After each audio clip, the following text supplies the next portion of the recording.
வணக்கம் மக்களே, welcome back to நேற்று இன்று நாளை. நம்ம சேனலுக்கு ஃபர்ஸ்ட் டைமாக வரீங்கன்னா மறக்காமல் சப்ஸ்கிரைப் பண்ணுங்கள். இன்றைக்கி நம்ம பார்க்க போகிற டிஷ்ஷோட பேர் தவளை அடை. இது ஒரு ட்ரெடிஷ்னலான டிஷ். இந்த டிஷ்க்கு எந்த ஃபேன்சி இன்க்ரீடியன்ஸும் தேவையில்லை, வெங்காயம் பூண்டு எதுவுமே தேவையில்லை. மாலை பட்ச டைமில் தாராளமாக நீங்கள் பண்ணி சாப்பிட்லாம். வெளில பார்த்திங்கன்னா ரொம்ப கிறிஸ்பியாக இருக்கும், உதிரவே உதிராது, உள்ளே பார்த்திங்கன்னா சாஃப்டாக இருக்கும். இந்த ரெசிபியோட மெயின் இன்க்ரீடியன்ட் பார்த்திங்கன்னா பச்சரிசி. நான் இன்றைக்கி 2 கப் பச்சரிசி எடுத்திருக்கேன். அரிசியை நல்லா ஒரு 2-3 தடவை வாஷ் பண்ணிவிட்டு தண்ணியெல்லாம் வடிச்சிட்டு நம்ம ஒரு டவலில் நிழலில் காய வச்சுக்கலாம். சும்மா அந்த சொட்டுற தண்ணியெல்லாம் நின்றால் போதும், நம்மளுக்கு நல்லா பொறப்புறம் ட்ரை ஆகணும்னு அவசியம் இல்லை. ஒரு 1/2 மணி நேரம் ஃபேன் கடியில் நீங்கள் வச்சாலே போதும். இப்போ நம்ம அரிசியை மட்டும் எடுத்துகிட்டு ஒரு பிளெண்டர் ஜாருக்கு மாற்றிக்கலாம். பிளெண்டர் ஜாருக்கு சேர்த்ததுக்கப்புறமா கொஞ்சம் ஸ்லோவாக அப்படியே பல்ஸ் பண்ணி எடுங்க. உங்களுக்கு ஈவனாக ரவை மாதிரி வரும். நம்மளுக்கு இதுக்கு ரவை மாதிரி கன்சிஸ்டன்சி தான் தேவை.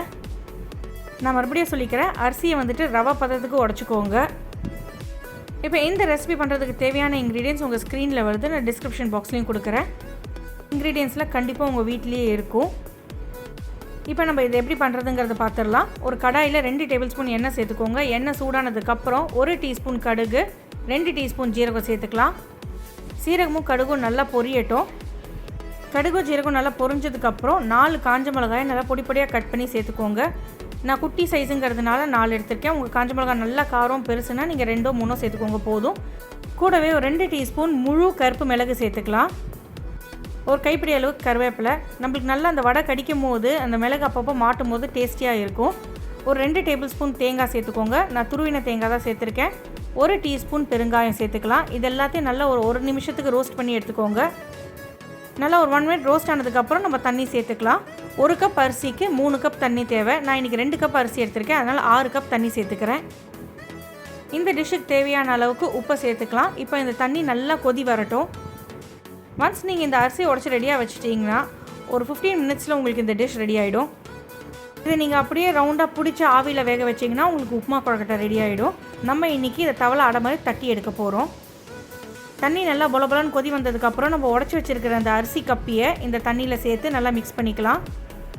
ஒரு கையில் நீங்கள் இதை சேர்த்துட்டே இருங்க, ஒரு கையில் கரண்டி வச்சு கிளறிட்டே இருங்க. அப்போ தான் கட்டிகள் உருண்டைகள் இல்லாத மாதிரி வரும். இப்போ இந்த தண்ணி நல்லா சுண்டி இந்த அரிசி நல்லா வேகட்டும். நல்லா திக்கானதுக்கப்புறம் 1 டேபிள் ஸ்பூன் அரிசி மாவு சேர்த்துட்டு நம்ம ஃப்ளேமை லோ பண்ணிவிட்டு மிக்ஸ் பண்ணி விட்டுக்கலாம். இப்போ நம்ம பண்ணி வச்சுருக்கிற மிக்சர் வந்துட்டு பேனில் ஒட்டாமல் அப்படியே சுருண்டு வரும். கீழ்ப்பக்கம் பார்த்திங்கன்னா லைட் ப்ரௌன் ஆக ஆரம்பிக்கும். அந்த மாதிரி ஸ்டேஜில் அடுப்பை ஆஃப் பண்ணிவிட்டு பேன்லேருந்து ஒரு தட்டுக்கு மாற்றிடுங்க. இது உங்களுக்கு ஆற இன்னும் டைட் ஆகிடும். அதனால் கொஞ்சம் லூஸாக இருக்கும் போதே நீங்கள் மாற்றிக்கோங்க. இப்போ இந்த மிக்சர் கொஞ்சம் ஆறட்டும், ஏன்னா நம்ம இதை எடுத்து தான் கையில் தட்ட போகிறோம். ஸோ கை பொறுக்கிற சூடுக்கு வர வரைக்கும் இது ஆறட்டும். பாருங்கள், அப்படியே பேன்லேருந்து தட்டுக்கு மாறிடுச்சு. பேனில் கொஞ்சம் கூட ஒட்டவே இல்லை. இதுதான் கரெக்டான பதம். இப்போ நம்ம இதை தட்டி எடுத்துக்கலாம்.